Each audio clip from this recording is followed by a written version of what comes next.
Meanwhile, you have no trouble emailing me at 12 at night saying, Spence, it's it's the first of the month. Your sponsorship is due. Yeah, that's right. You got it. You bloody got it right. You're That's right. what I'm paying my money for, the right to hassle you.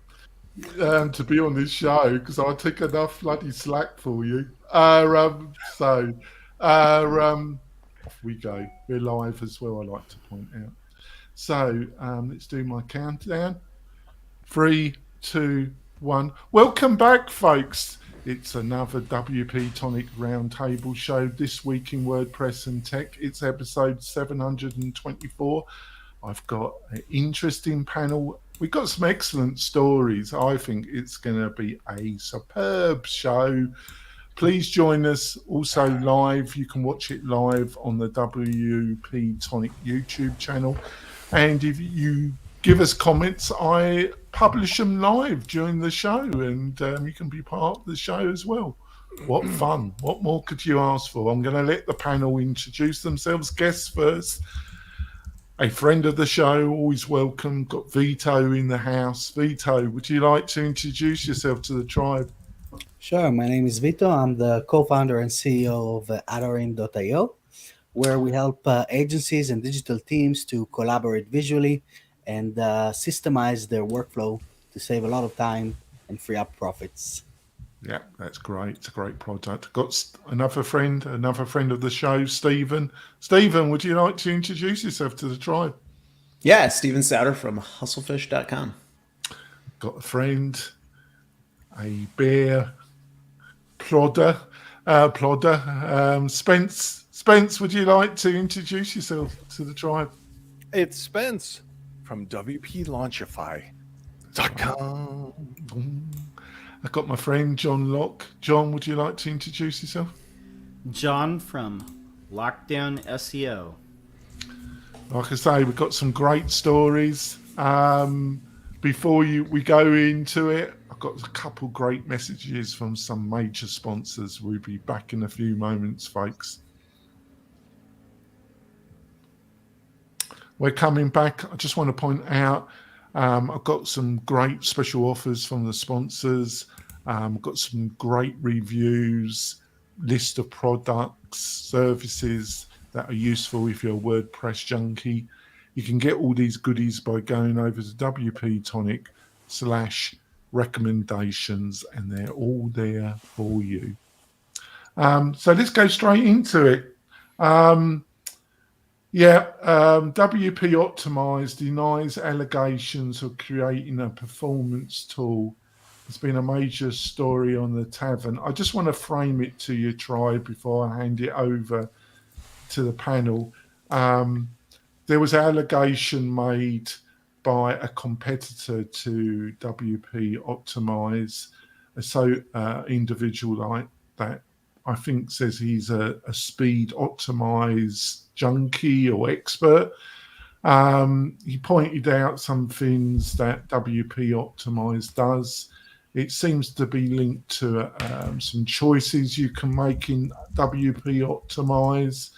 There's been a lot of back and forth on the Tavern in the comment section. It got pretty ugly pretty quick. So Spence, what did you make of all this drama?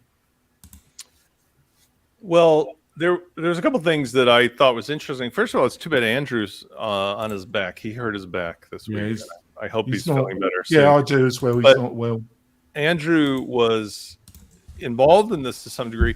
The layman's version of it is that there was some allegation that one of the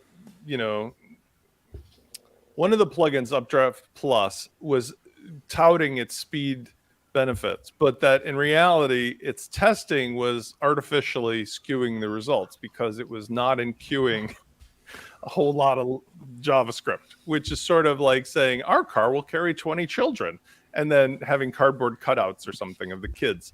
So the Tavern first published one article saying, oh my, look how naughty this is. And then somebody else came in who gave their opinion that was a competitor. And then it started to get really weird because then it turns out that maybe the facts weren't really as said. And then Andrew got involved. But here's my personal takeaway on all this. We're entering into the phase of caveat emptor, which is a fancy legal word for buyer beware. At the same time, these are open source plugins. So with so many choices and so many people competing, unfortunately, in an overlap space, I think everybody should just be eyes wide open whenever they're using anything claiming to do something amazing. Just do it yourself, try it yourself, see if it gets what you want, but don't take anybody's word for it anymore. Because the thing I want to drag into this and then leave it to everyone else is that Paul Charlton last week in response to some conversations in the dynamic WordPress group did an interview with Vova Feldman, who I think is a fine Israeli entrepreneur pal. I do not like the way his product works. I've said to his face, I don't like it because I think it is doing too many things not in the clear. He answered questions, but then he kind of, in my opinion, stuck his foot in his mouth a little because he claimed like, we don't collect IP addresses. And then somebody brought up, here's the section of code with your signature on it that actually collects the IP address. So my feeling is software authors and companies need to be completely honest and transparent. Why am I doing this? Why am I taking it? And if you have a good reason to market with it, just be transparent. Say it's because we want to hit people up later, but don't pretend like it's doing one thing and then do another, because that always bites everybody in the ass. Just like remember the guy who took over the free plugin with the avatars and then, pretended he was doing one thing, but nobody is that stupid anymore. So, that's the end of my conversation. Yeah, Stephen, what I gathered from it, Stephen, was that there's an option screen, and I'm not sure if this particular option is chosen automatically or you have to select it. I didn't delve into it that deep, but there seems to be an option screen, and the plugin and the head of the company said, well, you got this choice. What puzzled me is why you would give that choice. Is there a legitimate reason, Stephen, to have that choice as an option anyway in this plugin? Yeah, sure. I think there's a legitimate reason. I mean, it's based on opinion, whether you think it's a good thing to have or not. I'm sure like the idea of they were trying to make the case that the idea of excluding plugins from a speed optimization test allows you to understand what the true implication of the scripts, what the true implication of the weight of the scripts were going to be when it loaded your site. I don't think I would. That's something that I'm not super interested in knowing off the top. Like if I was doing a speed optimization thing, but I could see somebody using that as a very valid workflow to find out what our scripts doing, how much load is put on the site. It was super interesting to follow along. I was hanging out with some friends, and my Twitter was just blowing up. And it was hard to keep on top of what was going on. But after the dust settled, like you were saying, Jonathan, it's an option that has to be enabled. And there are some wording aspects of it that are confusing. Now, the accusation that WP Optimize was trying to deliberately scam people, I think is a little bit hard to say, because if you're trying to hide this and you're trying to scam people, and there's better ways to hide it, and there's better ways to make it so nobody would find it or figure it out. They didn't do a great job covering their tracks. And if someone doesn't do a good job covering their tracks, like, did they actually try to, or was it just like I don't know, they just got caught up in the firestorm of everything. Now, I will say, I think WP Optimize, I've used it a couple of times, is confusing. Just from as you're trying to set up your optimization on your site. And so I get why people were confused and why it didn't make sense. I think other parts of their entire plugin is a little bit confusing on how some things are worded and stated. But ultimately, I think it's just a misunderstanding. And I think the part that really made me frustrated was how the accusations were made and how everything was handled. I think there's a better way to go about saying, hey, I think what you're doing is not a great thing. You might want to look into it. You don't have to just fire blast Twitter, making statements that are somewhat true. They're not wrong. They're not 100% right either. And it just kind of leaves a bad taste in everybody's mouth, I think. So, Vito, one aspect of this that I found interesting was why it blew up to such an extent. Why it has dominated Twitter, the WordPress bubble, the Twitter, the tavern, the back and forth on the comments was endless. There was two individuals that were commentating, and it went on and on, as it does when something explodes on the tavern. I was also interested on why the tavern, which is normally recently, and this is my framing, has become quite conservative about the stories, why it chose to give this story such prevalence. That's what interests you. Got any thoughts about that, and also what Stephen's remarks? So first of all, from why this is kind of taking off, I think that there's not really large parts of the community, but pretty loud parts of the community that are kind of easily triggered by these type of things. Spence was talking about the Vova interview from last week, which I watched it as well, and I know Vova personally. I know everyone involved personally, David and Paul as well, and they're all good guys. But it kind of like, they were kind of trying to pull something out that wasn't really here. It wasn't really there, in my opinion. There was a skip button and just click the skip, but they kept pushing and all those kind of things. And it felt like this thing was kind of under the same point where people are finding something that probably was done with, Steven was saying, wasn't really intentional, or nothing was. I don't think anyone was like, I'm gonna show them. I'm gonna do it on purpose, and I'm gonna give them this hidden one toggle thing in the advanced settings screen, which is gonna make my plugin better than anyone else if only people will find it. So there's probably, if they wanted, like you say, but why do you think the tavern? I know you right. can't So you when can't it read comes to people. those, You can't read people's minds. So I'm probably asking the impossible. I'm just asking you.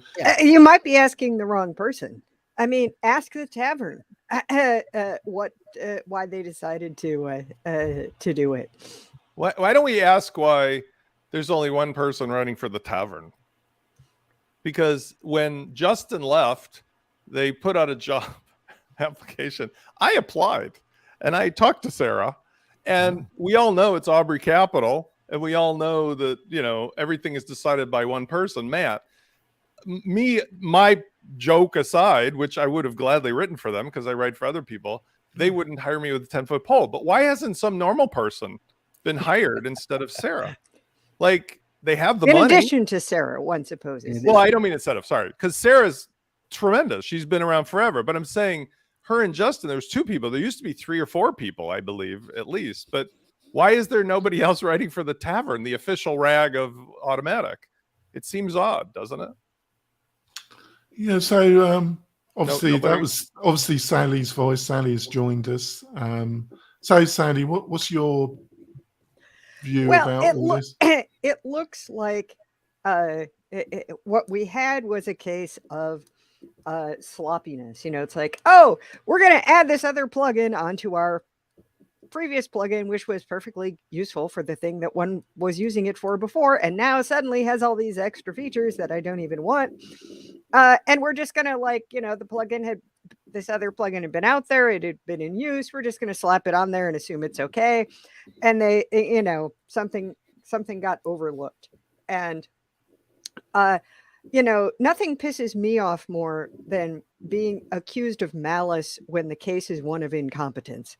There are lots of things that I overlook, that I screw up, but it's almost never deliberate. And it, it annoys me if people think it's deliberate. And, what happened was there was a lot of very hostile messaging that, even I, in the midst of being very distracted from the social, it seemed like every time I turned on Twitter, I saw like scandal about WP optimized cheating core web vitals. And when there's a problem with software, usually what you do is go and report it to the developer and say, hey, I noticed this issue, just as we've got an official channel to disclose vulnerabilities so that you don't start advertising before they're fixed. It wasn't. I see where you're coming from, but it wasn't a vulnerability, was it? It was a decision. Well, in this case, I think maybe it was a lack of decision based on what the developer of the original plugin said, that it didn't do this thing, without you knowing it did it. But I don't know who was working on that specific area of code, or whether they changed it much at all. Apparently they didn't too much, but it's just they messed up, and they could have, and I think they pretty much said, oh yes, it looks like there's this thing in here, but of course you get people's backs up and then they start digging in. Yeah, they do. I just don't think it was handled. I understand, but no, I don't think it was. I think a lot more fuss was made than was necessary. Yeah. And so if you really were concerned with the issue being the plugin and doing something wrong, I think you would approach it in a way where the aim was to get it fixed, not the aim was to smear it. Yeah, sure. So John, I just want to put this show is a bit edgy. I kind of sometimes push the limits. The language can get a bit fruity. That mostly comes from me occasionally when I have a rant, and I push it. This really kind of blew my mind that the tavern, they allowed it. They promoted somebody that I've never heard of. Never heard of the guy. Never heard of his plugin. He's pretty big in the optimized space. Like if you follow like what's going on in like WordPress optimization, he's around a lot. Right, thanks for that, Stephen. But I hadn't kind of heard him because you've got all these different areas, haven't you? And they made a really, through his allegation, they allowed it on the tavern and they just went for it. And I considered it was slander myself. I would not be happy with the tavern if I'll be after them. What do you reckon, John? Yeah, like Sally said, this is being pushed out to every WordPress dashboard in the world. So all they're reading is WP Optimize denies allegations of cheating. I mean, how else are people supposed to take that? They read the headline and, like I said, I understand that Sarah's doing the best she can. She's one person. And by the way, I'm looking forward to when WP Tavern hires somebody else to write. But yeah, I wouldn't. This seems like it was kind of a little bit of a clickbaity title, and you're trying to like take down people's jobs. Oh, by the way, too, like I saw something similar happen in another forum that I was in. Somebody trying to ruin a developer's job by accusing them of something shady. Yeah, but the thing, I'll tell you what, Stephen, thanks for that, Stephen, but it is a competitor. It's somebody that's got a direct competitor to where they're making allegations to a direct competitor. You've got to balance things, haven't you? I think like this whole story got caught up because of the context of the people that were, or what lens it was viewed through, right? Like you're a competitor, you find somebody else's plugin because somebody probably was like, hey, I use this plugin and it way outperforms yours. So you're like, oh shoot, I need to figure out what they're doing. You look into it and you say, oh my goodness, they're cheating. Like, I feel like that's a very natural thing to like think. Now, If it was a third party who had no invested interest in it and was just reviewing plugins to review it, I think the natural thing that you would assume is that this is confusing. This doesn't make sense. Why is it happening this way? And then you would report it as, this setting does something unexpected and does this, or it's confusing how this is worded. Watch out for this, something like that. And so I think it's that context and that lens that all parties came through. And because the narrative got set off with they're cheating, it blows up. It becomes that becomes the story, which is unfortunate. But I mean, it's how it happened. Yeah, thanks for that, Stephen. All right, then I think we go on to story 2. Oh, another. How Twitter child porn problem ruined its plans for OnlyFans competitor. This is from The Verge. So, John, I think just to frame it, John, why I found this very long article, and some of the Verges are very long, John. But I did spend a bit of time reading it. What I found really interesting was that I think a lot of online Google, Twitter, Facebook, they want the benefits of being a publisher, but they don't want the consequences and the costs of being a publisher. So they want all the benefits that it gets, and those benefits have been tons of money, but they don't want any of the consequences of being a publisher. What do you think, John? Yeah, so it's interesting too, and when referencing this, I think it's important that we say that these are child sexual images and not child porn, because there's no consent given here. These are young people that are being exploited against their will. But the whole thing with the social media, not having content moderation, yeah, that's a big problem. I didn't realize that there is this problem on this platform. I think it's kind of public knowledge that with the demise of Tumblr, a lot of those people came over to Twitter. When Yahoo bought Tumblr, a lot of legitimate sex workers came over there. I didn't realize there was this type of problem. But a lot of these platforms have been criticized for their lack of moderation. Twitter, especially in the past, has been criticized for hateful content, from hate groups, neo-Nazis, stuff like that. Apparently there's images of exploited children in sexualized images as well, which is it's the lowest thing in society. I don't know. They save costs by not having human moderation, or something that catches these. Well, I think they're between a rock and a hard place. It's just they can't make the money. It would bankrupt them, but they still, and it's a kind of.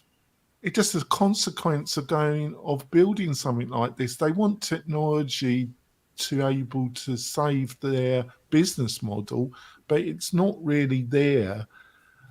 Yet they can't really moderate. They can't really do what they need to do, because it would make they look at the figures and they've done the math, and it doesn't work. The whole business model doesn't work. Or do you think I'm wrong about that, John? Well, I know before, definitely over the last 6 years, they allowed a lot of bot traffic, that specifically when the election was happening and all that, to influence their monthly average user numbers, because that was the first time they turned a profit, was when the 2016 election was happening. So there is some type of number skewing there that's happening. Twitter's never going to be as big as Facebook. It's never going to be as big as Instagram. when Jack Dorsey left, he said that his successor would raise the monthly average users by so much they'd get like 100,000 more MAUs or a million or 100 million or whatever it is. Yeah. All right. it- Fair. I yeah. just want to bring Spencer in. So I think it's similar, Spencer, to when forums were really popular. If you had to employ all the moderators, it wouldn't make it. So they had volunteers. They had some that were partially paid. Some were just volunteers. They normally had super moderators or admins that were paid. You could probably look at a similar bounty system. I think there's some ways you could improve it, but or am I right? The actual business model, that was the area that really interested me about the article, Spencer. What do you think, or was there another aspect that you thought was more interesting? So before I was involved in WordPress, I cut my teeth on social networks. And this was in the early days. I've talked about the Ning story and everything else. And that was before Facebook had traction and even YouTube. I mean, this is before 2006. And the one thing that I started out in the WordPress space being is an expert in what people do in a social networking environment, including in the thing we did on Ning, Widget Laboratory. Of the 12,500 paying customers we got in a freemium space, 12,499 of them were interested in porn or dating related stuff. So the nature of a business has to, in my opinion, be either adult or not adult. You cannot mix a space that's like been political and all kinds of personal outrage, but also obviously has children somewhere in the conversation. You can't mix that with something like a Pornhub or OnlyFans environment. At the same time, I'm kind of confused because while they're futzing around with the idea, let's turn this into an OnlyFans porn site and stuff like that, why didn't they just go back to that idea we talked about 12 months ago, which was, how about if you're a public figure, you pay like $10,000 a month or something? Because it's so clear to me that would make them $1 billion a year just from that alone. Like all these politicians would take all of their donated money. So that's my takeaway. There's no way possible, it's been proven again and again, to moderate out pornography.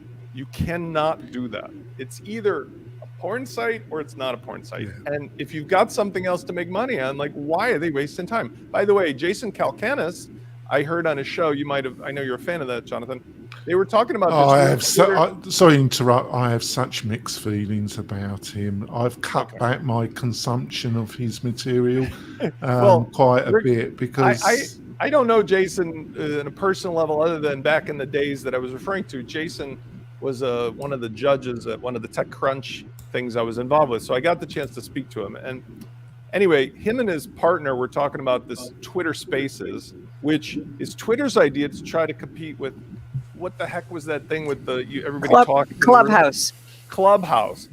And he actually, I thought, had a really good idea on this, which was Clubhouse is, in my opinion, a complete fail. It was a great idea, but then everybody realized, oh, I got to sit there and listen to a bunch of yucca pucks for 10 hours. What his idea was that instead, just like we're talking about, if you take Twitter and you allow somebody who's a public figure to actually link to their stuff at the top of Twitter instead of having to play games in the bio section, which you have to do now. If you could be like, I'm Spence, here's my podcast, here's my paid stuff, here's my this, I would pay a premium for making Twitter the source of truth for people to go to. And again, such an obvious idea, but why these people at Twitter don't know how to monetize their own product is beyond me. Yeah, with Jason, he's very insightful, and I have learned a lot from him. But it's all the additional baggage, all he's political and he's VC. Listen, you got to understand, Jason Calacanis has been in bed with everybody from Silicon Valley forever, including guys, Michael Arrington, who started TechCrunch. If you think that guy is going to change his stripes, I mean, he's a leopard all day long. So in the same sense of this and that, he'll say, oh, I threw down $250,000 at lunch and I only made back $800,000. What a bad day for me. It's like, you can't have a normal conversation with somebody in that space. But as far as understanding the marketplace, I do think he has a real bridge between the VC people he hangs out with and like what they use the that's what I'm products saying. for. So Vito, there's my bit, my framing, and then Spencer had a good insight about. So really, I think the other part of it really shows that the management of Twitter were totally lost, absolutely lost. What do you think, Vito? So I remember when I was on this show and Clubhouse was starting to come out, and we were talking about Twitter should do it, and then they came out with a Spaces kind of a thing, and then I even remember mentioning they should also do the OnlyFans thing, because I think that's a good fit for this platform. Oh, you do? You disagree with Spencer that you I really? think that's a good fit for it. So, like, you know, right. there is. I agree. When it comes to the allegations here, child porn, I don't know anything about that, and I don't want to get anything close to that, you know. But when it comes to Twitter itself, there's already loads of nudity and porn on that platform, and there's already a bunch of OnlyFans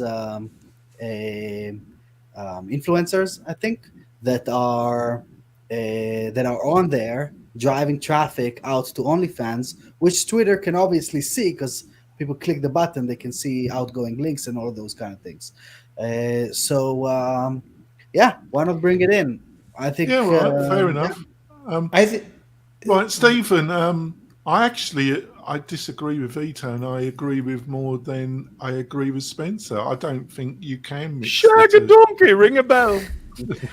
All right, if you go back to the article, they're talking about like Twitter can't keep illegal things off of their platform. There are other people who struggle with keeping illegal things out of their platform, and the similarity between every platform that struggles with this and every platform that does not is because the users are anonymous. Anonymous users always breed people who will do bad things. It also allows for people to do some really good things because the user is anonymous. So like you go to a foreign country where, you know, there's some coup that's happening or whatever, and knowing who somebody actually was would be a very dangerous thing for reporters and such. But the interesting thing that I think this article did not touch on is as soon, at least in the United States, I don't know about other countries, but as soon as you tie monetary things to a user, you now have an ID. And that's why OnlyFans does not have this problem, because they're transacting money. They find somebody that's doing something bad, and now they have a way and a trail to hunt them down.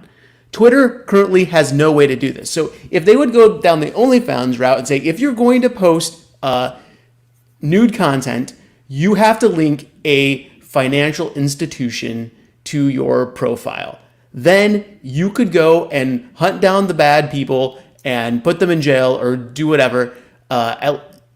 It would solve this problem of anonymous users that are posting things. Then you could just say, if anybody posts a nude picture, there's great algorithms for figuring this out. There's terrible algorithms for figuring out the age of people. So if you could just say, if you post this, you don't have a financial institution linked to your account, you can't post it. By the way, I just want to high five Steven. High five. Yeah. High five. Down. Okay. That was something I wish I had thought of, because that really is the nature of the problem of something we've discussed here before and over again. Twitter allows trolling because you get all these people with pseudonyms saying all this bullshit provocative stuff, and I can set up a Twitter account in 2 seconds and then another account and another account, another account. OnlyFans, to my knowledge, and this is telling because I have browsed a lot of adult websites in my day, I have not actually gone to OnlyFans simply because I'm pretty sure you need to put a credit card in order to gain access to something, even curiously. And you certainly have to register. It's not like the kind of process. So I think that's actually a model for non-pornographic sites. It's like you can really clean up a lot of action just by saying everybody has to have a legit bank account. And if it's no longer legit, you're out. Yeah, I do. So, Sally, Isn't that what Bitcoin is for? Yeah, but sadly, there Not seems the to be point, because there seems to have been 3 areas that the panel brought up, Sally. There's the original framing for me about a problem with moderation, and actually these platforms want it both ways. They want to be a publisher, but they don't want the costs or the consequences of being a publisher. Then you've got what Spencer said, you can't really mix the two together. And then you got Stephen. But the problem with insisting that people have a bank account is the other side of what Stephen pointed out, is that these people would be identified, and that has, in certain countries, that would have consequences. So what's your final thought about this? Well, I'm still wondering why Twitter wanted to be OnlyFans. But then again, we all know Twitter has not figured out what it wants to be when it grows up. So I question the notion that they might, in fact, have a business model. But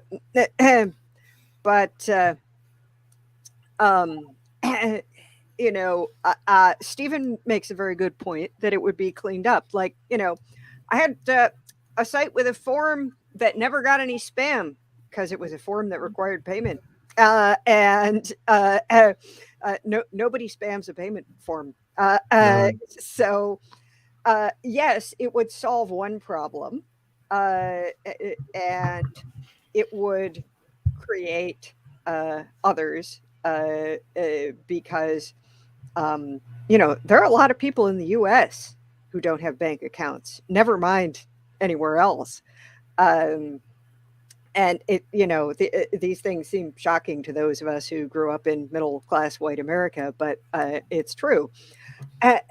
And there are, as several people have pointed out, many people in countries where their communication is closely supervised by the government, and they could be putting themselves at risk or their families at risk, or the people interacting with them at risk because So Sally, I think you probably can get around this. You just have certain feeds that you can choose an open feed where the people are anonymous, but then you can choose, and then you could choose only feeds that the people that I would imagine there's ways that you could do this. Well, am I wrong, Sally? Well, I think there are ways that you could do it. That you're not necessarily going to square the circle.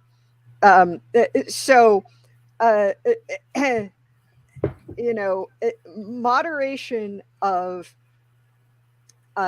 sites where anonymity is accepted is hard, and the automated tools are not subtle enough to tell the difference between a woman nursing an infant and a pornographic image, and it's always been hard. I mean, I've been on the internet since 1985, and trolls and flaming and this and that has happened since the dawn of time because people are like that. And I'm sure that there was a lot of stuff that was even worse than anything that I saw. I mean, just using a handle that sounded remotely female was enough to get a person mobbed back in those days. So, it's not an easy problem. No, but right. The problem that Twitter could deal with better if they had a determined plan and put resources. I think you're right. I just sense they never did, but they wanted to both ways. But there you go. I don't understand. There's a good comment here that says, and this is true, but I don't know if that's really the point. Is that, like, for example, 2 women who were ridiculously, I mean, it's hard to even conceive, jailed for 30 years for posting on social media. See, there are certain countries around the world, obviously, that China and the Middle East and Eastern Europe, in some cases, they don't allow for normal discourse. But that's not really the point. The point is, if somebody is at risk of those kinds of things, that is like a completely separate conversation from the majority of the Western and certainly the United States users, where we're really dealing with the problem of anonymity versus being identified as you. I think that's what this comes down to, is if they want to make money as a platform, they could have two types of users. They could have anonymous users and verified users with credit cards or public figures who pay money. And it would still achieve the goal, because if somebody wanted to anonymously post, they could still put something out. But then everyone else can kind of go, yeah, well, I'll give that a grain of salt because that's an anonymous user, right? And if the person in a country that's dangerous has access to friends in the West, maybe they need to be telling their friends in the West to pay for an account or put a credit card up and post through that means so that they don't get identified. It would actually be a proxy mechanism. But either way, it just can't really continue. Well, with the level and of then noise. so could anybody else do that? And I mean, we see the bots and the trolls and the automated, responses, but that's the point, because nobody understands. Get back to the main solution, which is moderation. Okay. You could do, if you don't have a legit bank account, who we know you are, you're gone. We could do, you have an illegitimate bank account and you do a naughty thing, and we give you a yellow card. We charge you $100 every naughty thing. And if you've had 2 yellow cards, we give you a red card. We charge you $1,000. so basically, Twitter's going to set up a swear jar. I'm saying you penalize people like in a football match based upon the fact that you have their card. And if they complain, you're like, fine, get the F off of our platform, because that's a way to control people's behavior with their wallet. And at the same time, it's a validity mechanism. Right. What are we doing for time? Right. We need to go for our break. We're going for our break. We'll be back in a few moments, folks. We're coming back. I think we had some good discussion from the panel. Vito's nodding off, but there we go. But he always does, but he always comes back. Before we go into the other stories, and hopefully they will be more interesting for Vito, I always tease him. I just want to say I do a great newsletter. I write an editorial. I try and be reflect on some of the stories that we discussed, particularly one, and I add some extra to it. I don't know how successful I have. I've been getting some good response that some people say they've enjoyed my editorials. I'm godsmacked, but thank you for those kind words. You can sign up for it, and it's free by going to WP-Tonic/newsletter, and you'll be able to sign up there. So let's go into story 3. Yes, my WooCommerce and Spotify speedrun. I found this slightly depressing in some ways, but I'm honest. So who to choose? Let's choose Stephen. What did you find? Was some of the main thing you learned from this particular article? And it's from the editor of Master WP, who are friends of the show. What did you make of it? Oh, you're muted, I think, actually, Spet. Sorry about that. Yeah, this article is very real. We work with a lot of agencies and help them build out WordPress sites or sometimes custom apps.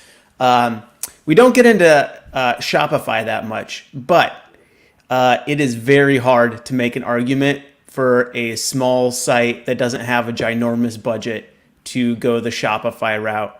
And then it's an even harder argument to sorry, did you mean WooCommerce or Shopify? Shopify. It's hard to.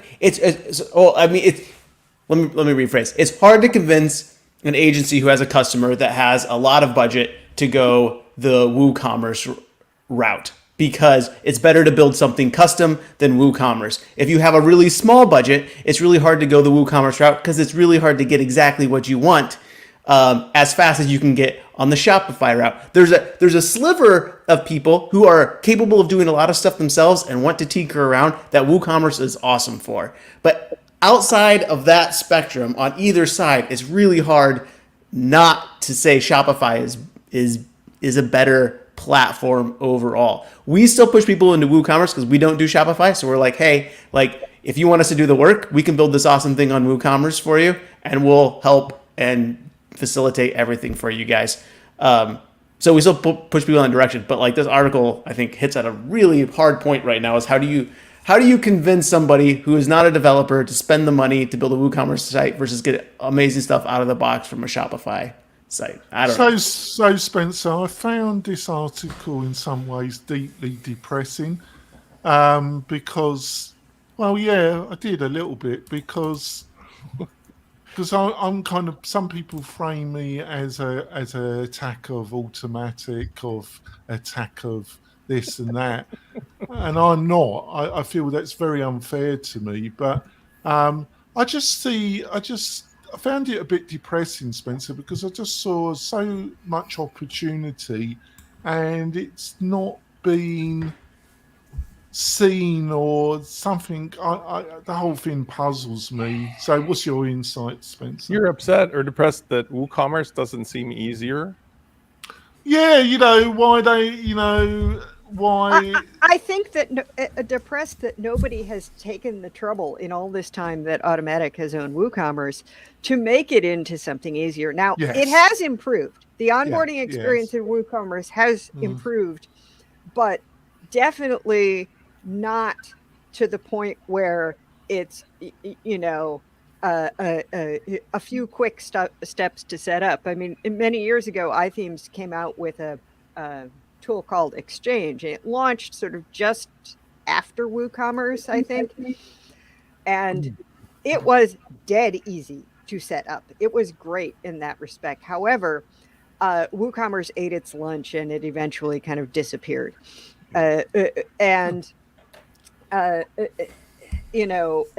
Woo can do a lot of powerful, highly customized things, but if you are somebody setting up a store with 2 or 3 products and it's very simple and you don't need to add a lot of custom features, you're going to enjoy the experience of Shopify a whole lot more. Yeah. Okay. So Sally's points are well said and true, but I'll come to the conclusion that being focused primarily on WooCommerce for sure for the last 5 years as my primary livelihood and expertise, marketing automation, e-commerce, sales funnels, and so forth. Here's the reality that we live in, and there's a comment about that, a reference in the article. And I did speak to Rob about his shop, and I suggested some other ways of doing things because he ended up with a solution which is perfectly fine, but an example of my point. There's only 2 types of customers, 2 types of WordPress people, tinkerers and real business owners. And the difference between them is very subtle, but it has to do with the seriousness of how much money and time they're willing to commit to achieving the result. The problem of WooCommerce is that Mike Jolly and his team have made an incredible Lego block product that has infinite amounts of snap-ons, which makes it so important to my business.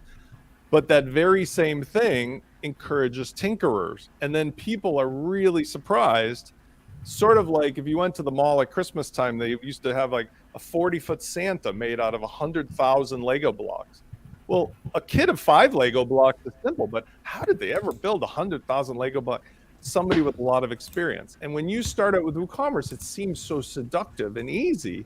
But then when you get into the details of how many configurations and options and add-ons and everything else, people get overwhelmed. Whereas Shopify solves that problem by giving you almost no choices.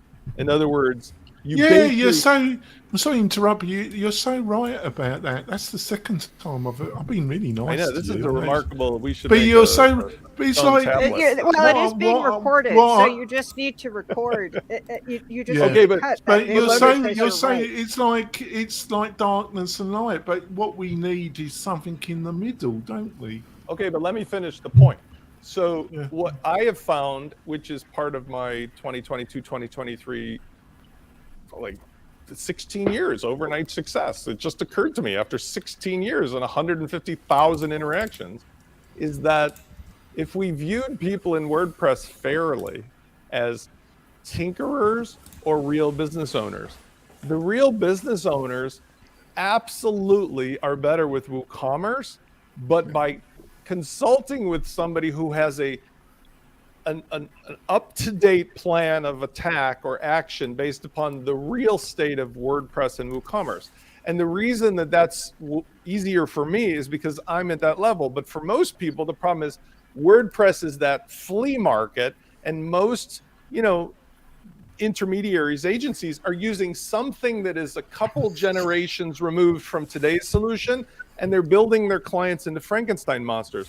Shopify again solves that problem because from the top down, their features are up to date. There's no confusion over what you get with Shopify.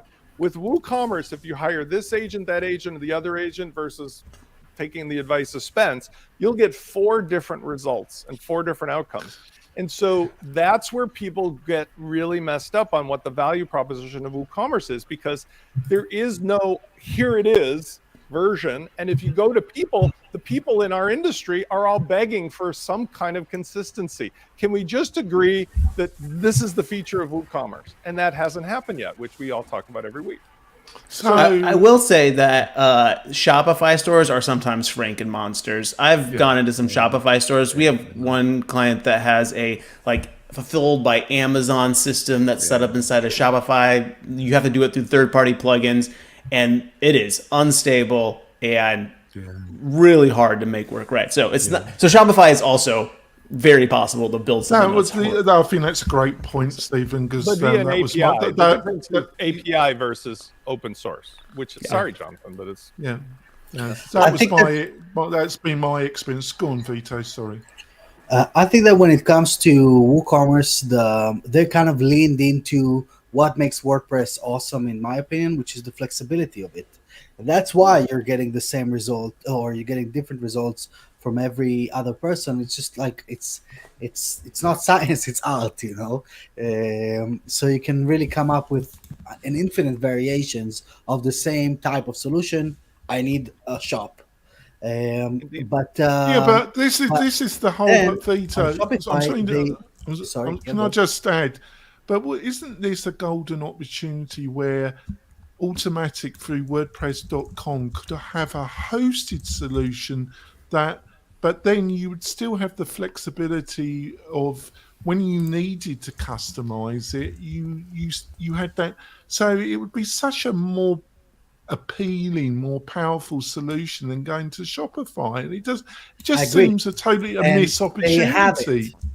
They have it. So by the way, not only they have it, there's a bunch of hosts that are working on these types of solutions. Some of them already out, some of them are gonna be out. But the point of it is that WooCommerce as an open source solution is all about flexibility. That's the beauty of open source. That's why it appeals to the people that are using it, because you can tinker with it and play around and create something of your own, while this also can act as a base for these SaaS-like tools. You can build a Shopify on WooCommerce. You just need to remove things rather than add stuff, and then create that flow and that experience. I think that there is a space for both of them. There are other inherent problems from the point of view of Shopify versus WooCommerce. To what Stephen, you were saying, like when in the journey. So I think about this like that, and that's how we used to do this in the agency as well. It's kind of like when you start, don't start with WordPress. You start with Wix, Shopify, Squarespace, whatever you're trying to create. I forgot the name of the LMS, the SaaS LMS that is out there, right? But whatever the solution you're looking for, it's already out there, SaaSified, that you can get started in 3 to 5 steps. You're done. Then once you start seeing feeling the limit, feeling the pressure, starting to make money, and people are starting to tap into your revenue in percentage wise and all of those kind of things, that's the time to move to WooCommerce. So basically, there's this natural cycle in web design. You have a 3-year cycle, and it's either you go bust or you grow up, right? After 3 years, and every 3 years you have these cycles. So the first cycle is SaaS. The second cycle is WooCommerce, maybe even the third cycle. and from that point on, it goes custom, goes Magento, goes whatever, you can build your own stuff. But actually, this is a great place to be in, because Shopify, they might have millions and millions and millions of shops that are not making $1, right? While in order because there is a learning curve, because there is cost involved with creating a WooCommerce website, then you're actually getting actual businesses that are running actual things that can grow, and are going into WordPress. They do other stuff with WordPress at the same time. So I think that this is and they grow with it until it's too much, until the database can't handle it, or or there's too many Frankenstein kind of stuff, like you were mentioning. But that sweet spot, I think, is really sweet for that type of industry. So while I love Rob, and I like his publication, I don't think it's really a valid argument, because that's not really what it's set up to do. I don't even think that WooCommerce are thinking about it in that sense. I think that they understand that they are about flexibility and customizability. Yeah, I see where you're coming. So John, I take a lot of what Vito has just said, and it was just that in bit that Vito said that I really disagree, and I lean more with Stephen and Sally, really. That I just feel that Automatic could have moved this on. I've got to be truthful, John. I think the attention, the resources it's got sucked into Gutenberg, and it could have been more. If the Gutenberg had gone more streamlined, they could have focused a lot more on providing the best of both worlds. Or is Vito right and I'm wrong, John? Or is it really great? I really feel that they say that they are only making money with the WooCommerce like payments gateway, which is really weird to me, because it seems to me that .org is, outside of the VIP stuff, is doing better and has like way more installs than the .com. So I'm not sure like why WooCommerce wouldn't be their number one or number two product out of any of the products that they offer. To me, that's the obvious. Oh, but all the jetpack. We've been pushing all the jetpack. Yeah, fetch ain't gonna happen. So, yeah, I'm with Vito on a lot of that stuff. I think that WooCommerce offers the flexibility. If you're like a large, millions and millions of dollar company, then you might want to look at something like Magento. But I think Shopify is good to validate an idea or a market. I think WooCommerce has more flexibility. It's a little bit, it does take a developer to set it up. But that's more. Yeah, we got a comment here, which I understand where they're coming from, but yeah, at the present moment. But the reality, the comment is made that you got to have a very expensive server if you got a reasonably large WooCommerce. Well, but the truth is that the cost of server, like Spencer's pointed out regularly, is plummeted. And that comment is just not accurate. I'm sorry. No, I don't know who that is, the anonymous user, but typical WooCommerce user on our site, and again, Stephen is an authority in this, but like if we go to a Cloudways account, a Vultr 4 gigabyte account with high frequency, Object Cache Pro, everything else, runs 100 concurrent users, runs a WooCommerce store with automation, perfectly fine, $46 a month. I'm sorry, if you have a professional website selling stuff and you can't spend $50 a month on that, then you really shouldn't be in business. That's the bottom line. It's like an ice cream store that doesn't want to pay for a freezer. Yeah. All right. I'm going to drop, because I don't want this going on too long, but I want to... I have one question quick for the panel. Has anybody heard from Brian Jackson? I've been here about 3 years ago. He made a promise that he'll never use WooCommerce again. And I'm just curious if anyone knows if he's stuck to that. I'm monitoring him for my "I told you so" moment. I'm going to plan a party. when I catch him on WooCommerce. Oh, I He's love going to never Brian. hear the I've end got of it. so Brian's been nice to me. Listen, well, I'm not picking on the Facebook user, by the way. That was tongue in cheek. Your comment is well intended, and I think it's not wrong. But the difference is you can't compare a SaaS product where you are a prisoner in a gilded cage to owning and controlling your own store and WordPress, WooCommerce, where it is a humongous difference in your business model, your security, and otherwise to own and control your own WordPress site and all the customers. You go into Shopify or Wix or even like one of the Squarespace, you are basically giving yourself to that company forever. And if they have a bad day and turn you off, God bless you trying to start that over, because you can't migrate that to something else. Whereas this is a record. I agree with you again. Triple play. I don't know what's going on. I'm going to drop, if it's okay with the panel, I'm going to drop story 4, and I'm just going to go to story 5. So WordPress blogs, competition, integrity, money, and reputation. This is from WP Mayor. Who to start off with? Stephen, what did you think of this one, Stephen? I mean, if you're a blog and you're trying to make money, this is always a conflict. Like, you gotta support your sponsors. It's attention. There's ways to navigate it. There's bad ways to navigate it. I wish more people would do what like Delicious Brains does with their blog. Like, they have their plugins, they promote their plugins, but they post like quality content all the time.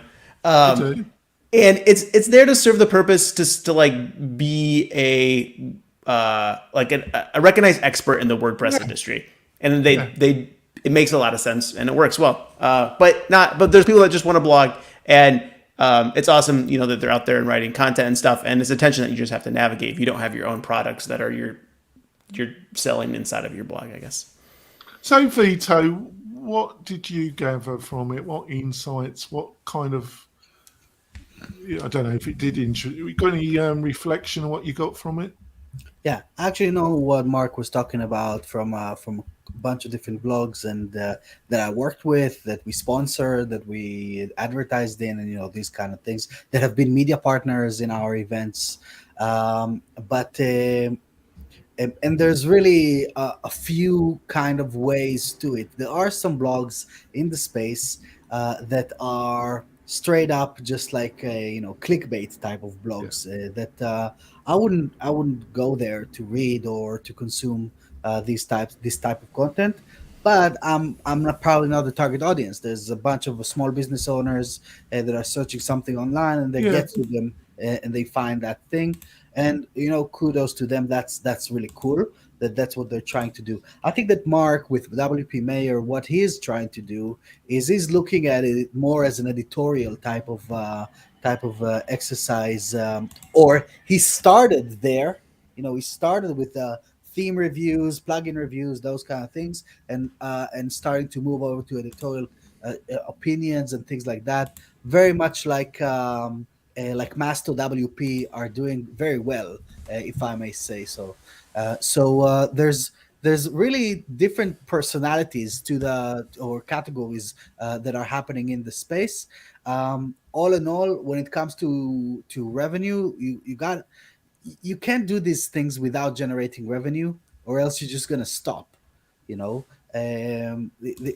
has to be monetized in some way to incentivize you to do more of it and to free up other stuff or to remove other stuff from your day so that you can focus and take it to the next level and things like that. So Spencer, this kind of affected me a little bit because I know Mark, he's been on the podcast, I respect him.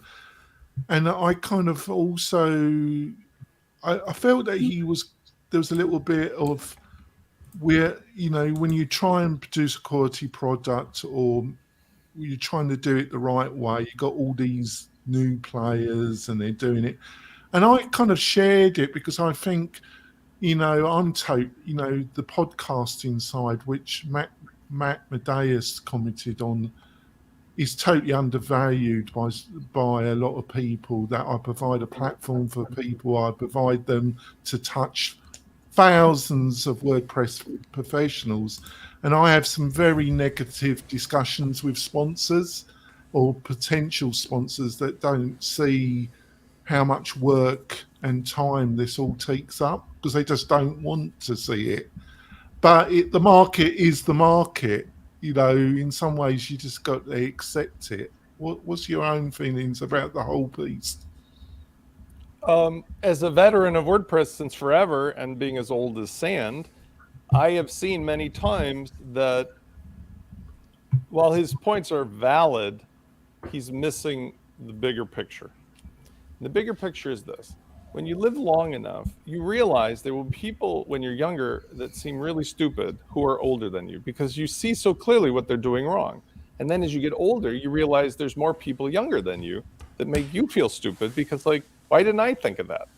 And so there's a world we live in today where there are 25-year-olds where surveys say like 3 or 4 out of them think they're going to make their living in the future being social media influencers because all their friends are making $1 million a month making TikTok or YouTube Shorts videos. In the WordPress space, let's be honest with ourselves. Until the algorithm changes, and then you've got but Kim again, Kardashian wailing. Again, the point is, you and I can do examples from the 80s and the 70s of like all the stuff that was a big deal then, like pinball machines and stuff, but like shit changes. So in WordPress right now, there's 3, count them, 3 ways to make money by publishing stuff. A, you do a newsletter like WP Weekly, sponsored, but in a format that is quick and easy to consume and useful. Number 2, drama. Master WP is a drama machine. Well, so am I. Sponsored. But aren't I the king of drama? Aren't I the king of drama? Number 3 is education with an upsell. Now, if you don't want to do the upsell, sponsored. But for example, here's my new system on how to do blah, blah, blah, blah, blah. It's free. Give me your email. And then the sponsors pay you to collect the emails. Or you say, it's just $27 one time. Like, get our new workshop. Mark's problem is he's living in this like nostalgic viewpoint, in my opinion, of like, remember the days when we always just used to love reading blogs because it was so fun and everything? Yeah, I also remember Macromedia Dreamweaver and Adobe Flash, and I remember dial-up modems, but that world is no longer here. So you either do it because you love it, or if you're making money, the model today is sponsored. Now, my foray into this was when I did with Dennis Traveris at First Web Designer. Dennis had a blog, First Web Designer, was getting 4 million views a month from guys in the Philippines who had not 2 nickels to rub together, but were looking for how do I do this and that to be a service provider for website owners. And in the process, we came up with the idea of doing 1WD TV. Dennis was making $500,000 a year from paid banner ads because of the volume of traffic. And, they would have intermediaries who would sell the ads on the space. That model evolved because the competition. But where we started to make money was then on doing the upsell to go over and learn how to do this WordPress thing for $47.95 a month. But the bottom line was there was never a moment in time when just magically money fell from the sky for no reason. It always had a connection to who's going to give you money. Is it the end user? Or is it the person who wants the attention of the end user? And that's capitalism. Ta-da. So, yeah, I see where you're coming from. So, John, I think, but, it's just you got to accept that if somebody spent a lot of time building an audience and it's the first time, produced 750 shows and you're sharing their audience, and they've spent 7 years building a certain type of audience. And I've had sponsors that because they haven't had a total return on their first month investment with me, that they started giving me aggro. And I've always been polite, but I really wanted to tell them to go fuck off. But I suppose, that sounds like an expectation management problem. It's because you're not connecting. See, you and I have talked of this, and you have one thing of huge value, and I'll just be public about it. you have the value of credibility, which is a currency that you can spend in a different way than the immediate cash of somebody giving you money. For example, when you go to a WordCamp US, everybody, good or bad, knows who you are. If you want to tell new companies you're doing business with, I know everyone in WordPress, you legitimately have a video of almost everybody who's anybody as a guest. Well, I do know That's your everybody in currency. WordPress. Mark is talking about something different. See, Yeah. in my view of Yeah, it, it is. in WordPress, it's who you know, what you know, and then connect the money. But it's not always a direct connection. He's just sort of bewildered of why isn't Yeah. money falling from the sky? But you know what he could do? I haven't heard from Mark in public in a million years. No, Why I haven't. doesn't Mark get on the tavern? Because, like, look at Sarah. Sarah is. Well, I've got Hold on, insight in let me there. just say this. I've got Sarah does not have a financial motive, but clearly she's being paid a salary, right? So she shows up and does her job. If Mark wants to use his influence as somebody with WP Mayor, which has a great brand, he needs to go hustle his brand and sell the fact that he's been around. Yeah, since but I've got forever and knows insight. I've got insight into that. I want to share it with John and get his thought. I've got insight into that because you got a good point there, Spencer. Is a bit like something that Rob Rowling said on his podcast about a while ago that stayed in my mind, and it was about the problem with Mark and WP because they tried to build plugins. Because when he came on my podcast, he said, "Well, my focus is no longer WP Mayor; it's the plugins." And I felt, and that's why you're not getting the result because you were trying to be two things at once, and that's what Rob Rowling pointed out. He said you got to find a happy balance, but if you become too much of a media company and you don't concentrate on your product, your plugin, your SaaS, you're taking your attention off the main dance, the main reason, and that's problematic. That can lead to neither things working out. So what do you reckon, John? Do you reckon there's anything in what I've just said? That ties into what I was originally going to say, and that is momentum is a big, big factor when it comes to any type of publication, but in WordPress or anything to do with the web, our sector. If, there are all kinds of blogs that used to exist, like WP Candy, that were big at one point, and now they are graveyards. Like right now, Master WP has momentum in our community. I think the Tonic, the Friday shows for sure have a little bit of momentum. Matt Medeiros with the WP Minute has some momentum. You have to keep publishing or people forget who you are, and well, I think you could. I'm not being disparaging to Yeah. WP Mayor or to Mark because I No. respect both. I respect him too. But the truth is, it's boring. I've got to be I don't honest. know about that. It's a little bit where Master WP they've chosen. It's a bit edgy and it's opinionated. I don't think.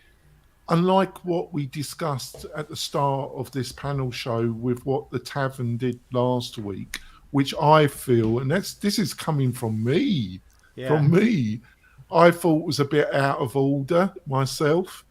But I think Master WP have got the right balance. It's edgy without being that line, I'll if you tell know you. what I mean. Well, I'll tell you what. It's oozing personality. That's like Yes, it everything is there. personality.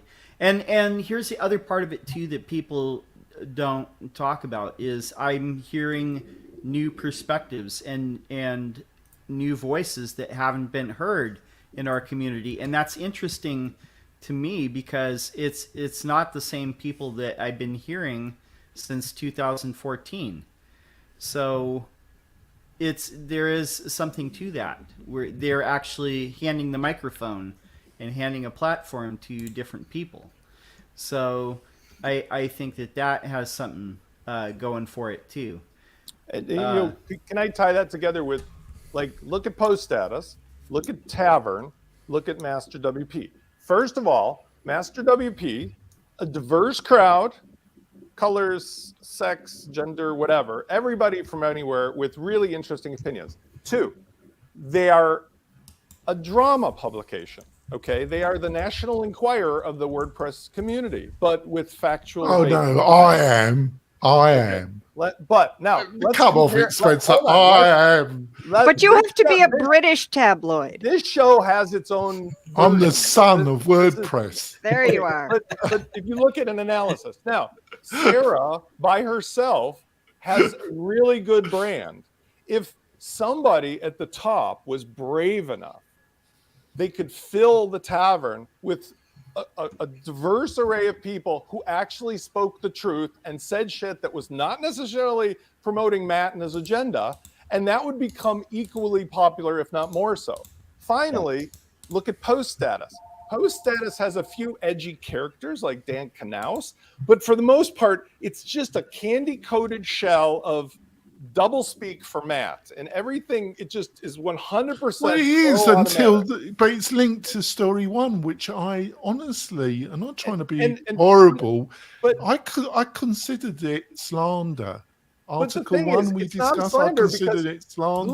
Look at the bottom line. If you had 20 minutes to spend, okay, can any of us honestly say, oh, I can't wait to go read another WordPress tutorial or another article about WordPress? The only reason you go to Master WP is it's like, look who stuck their foot into the toilet today, right? That's because WordPress by itself is not infotainment. It's boring. It's interesting, honest commentary, and hopefully that's what I provide on this Friday show.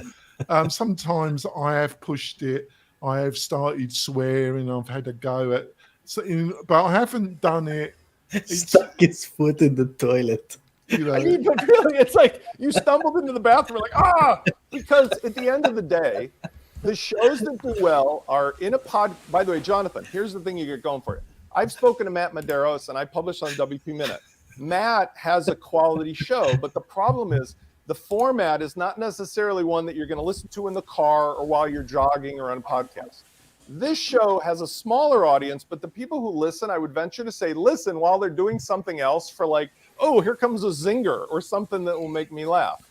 The other stuff that you have to read is either I got a problem that I have to solve for a client, so I'm doing a tutorial, or forget about it, because the only thing that would draw you in would be Master WP. Well, no, I'm the Murdoch of WordPress. I have my Thursday show, which is my Times but that's publication, the same format, like you can and then I have my Friday or, show, which is my News of the World Sun show. It's the same point. The fact is you can listen to your show with an interview of somebody while you're walking or jogging or biking or riding. That's not the same as you wouldn't go read the transcript of any of these shows. Like, and so the point I'm saying is we live in a media-rich space where there's an infinite array of things to choose from. The only way to make money in publishing in WordPress is either have sponsors who want to get to the people's eyeballs for some reason, or put stuff out there that's interesting in itself, but that's because it's dramatic. People get all dopamine laced up on this stuff. Yeah, but funny. Just to finish off, panel, we go to the recommendations in a second. The only thing that this is why I wanted to jump to this story, because I see it strongly linked to the story 1, and I like to see patterns. I just found that story that was published in the tavern so surprising because of its severity and how it, I've repeated it's been the third and final time that it was slander. It literally, I would actually, if they wrote it down, it was libel. Yeah. Sorry, I got my thing. Thank you for correcting me there. I would not have gone down that road. I wouldn't have touched it with a barge pole, and that's coming from me. They keep saying like this guy claims, this guy claimed, this guy claimed. Yeah, well, that's what I do when I get onto really dicey territory. which Spencer wants to listen. I You just want wish- to do that as well, Spencer? That would be advised. okay, so in San Diego, there's I'm going to be there, and there's going to be a lot of people that haven't had a chance to see each other. I was talking to one of my colleagues about whether to invite Matt and a bunch of the other Automatic people to an event. And one of the things that came up was, what would I say to Matt if I met him in person? And one of the things I would say to him in person would be, Matt, you have such great credibility. You have such great value from all of us being grateful you got us here. Why aren't you brave enough to let .org be what it needs to be, including why aren't you brave enough to mandate from the top down that you put a budget to allow Sarah to offer $300 like Rob did for articles from other people on the tavern, or hire people on? Why aren't you brave enough to allow a shit face like me to publish there? Because everybody else allows me to say my piece. Because it seems to me that that's the thing everybody sees right up front now, is that if a publication is not being honest to its readers and it's a mouthpiece for Automatic, no reason to listen to it. And no offense, that's what I think Post Status does. It's just a mouthpiece for Automatic.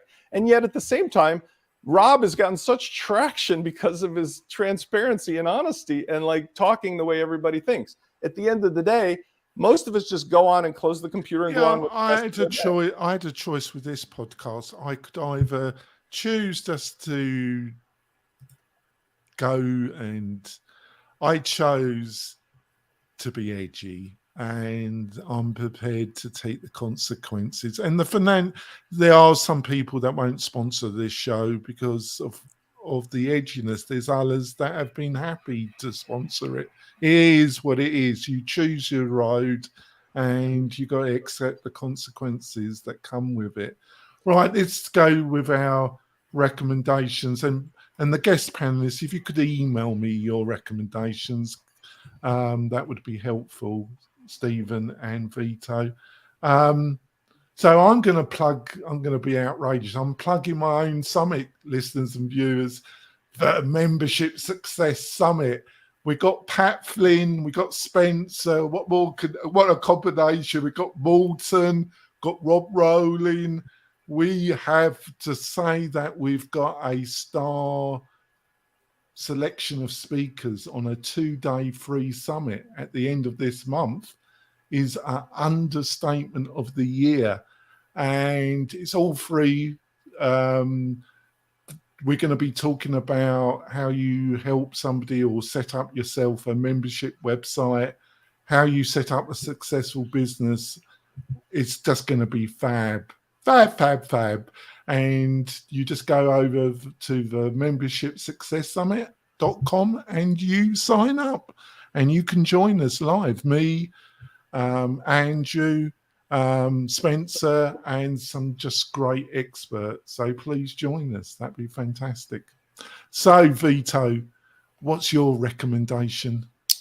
So today I want to recommend a company called Rocket.net. Are you not going to recommend the Membership Success Summit? Of course, I'm recommending this on my newsletter as we speak. Thank you so much. It is appreciated. But for the show, just because you already did, I'm going to go with Rocket.net, which is a kind of an up-and-coming managed hosting company. On their H1 on the website is the world's fastest WordPress hosting. And I think that might raise a few eyebrows. I'm pretty sure there will be some people arguing with it. Yes, but I checked, and it's true as far as I'm concerned, and that's why I'm happy to recommend them today. I've been as a company, we've been using the same host since day one, since user 1, which is me, until user 10,000 now.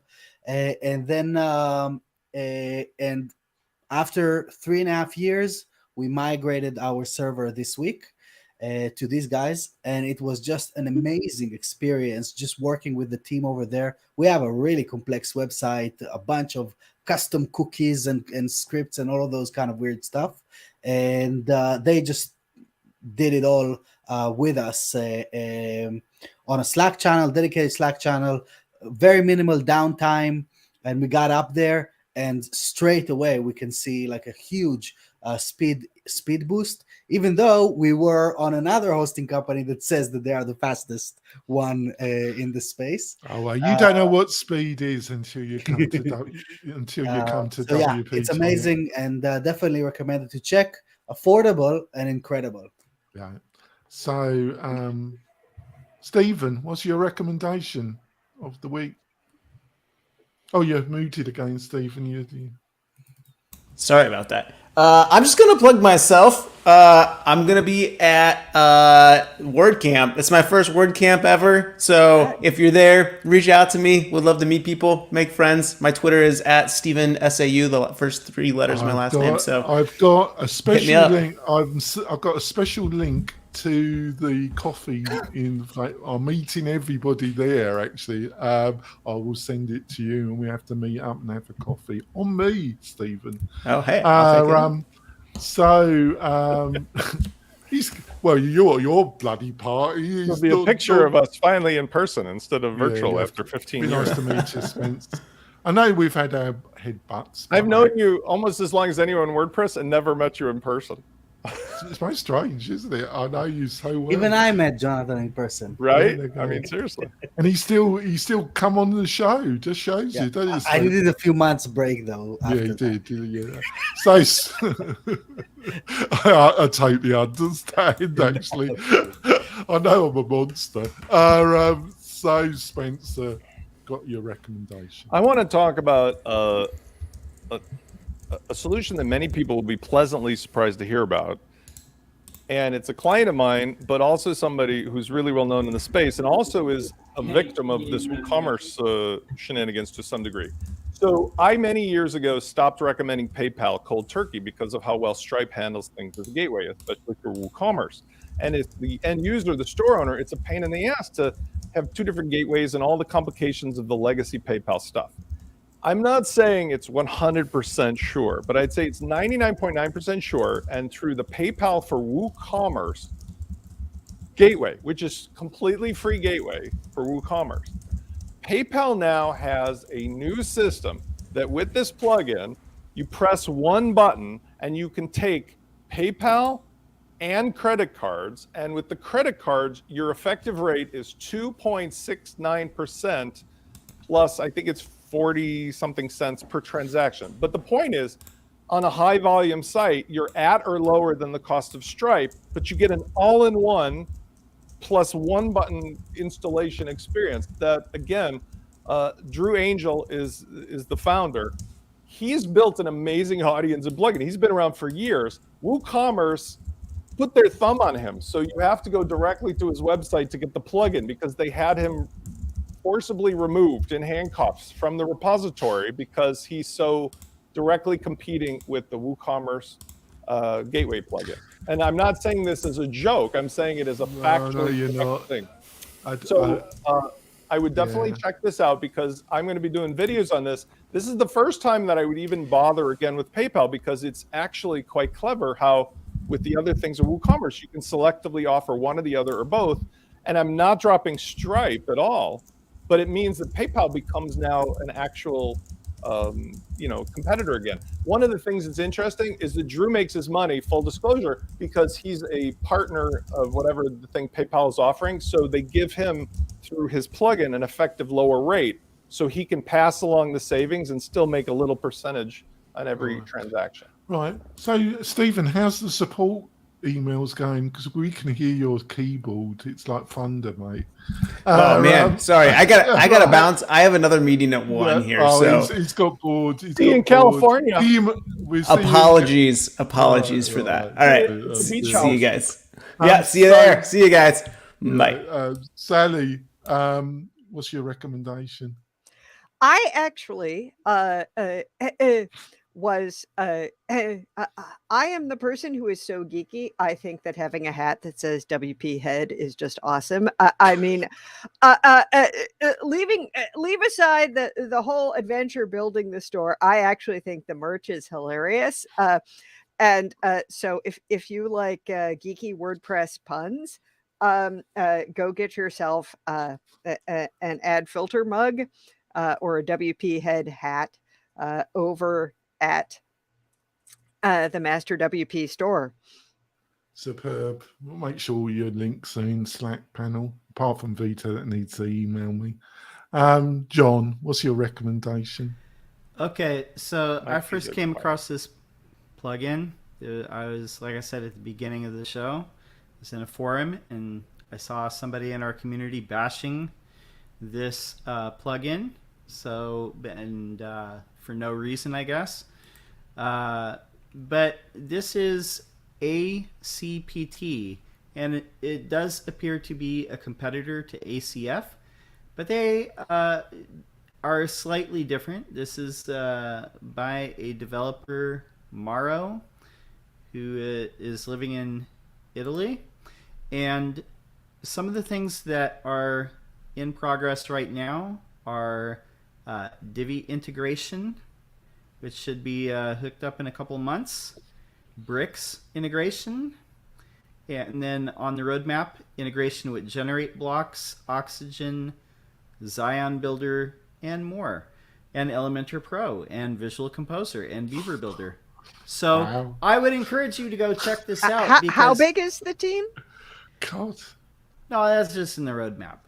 Yeah, I get what you're saying, but you know, it's good to have competition, and it's good to have alternatives.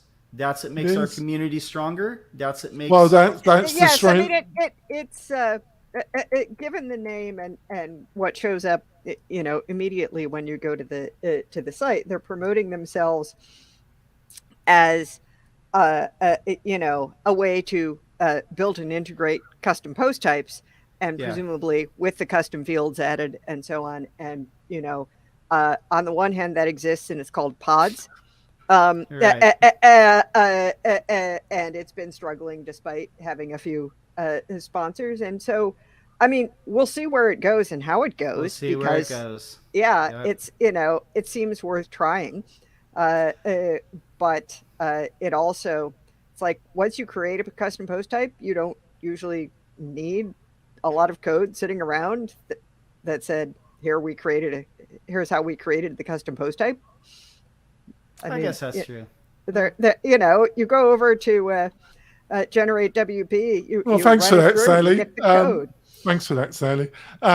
So we're going to wrap it up now.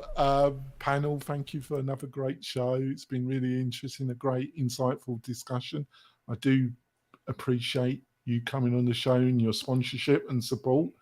We're going to be doing a live show next week at WordCamp US. I've got a media room. Hopefully Spencer, Chris Badger and his team will be joining us live in the media room, so it won't be noisy. Plus Sally, John and anybody, the guests will be joining us remotely. It should be a really fun show, should be a laugh. And hopefully you can join us next week and see what is said semi-live and remotely on this rag of a WordPress podcast. We'll see you next week, folks. Bye. Bye. Bye.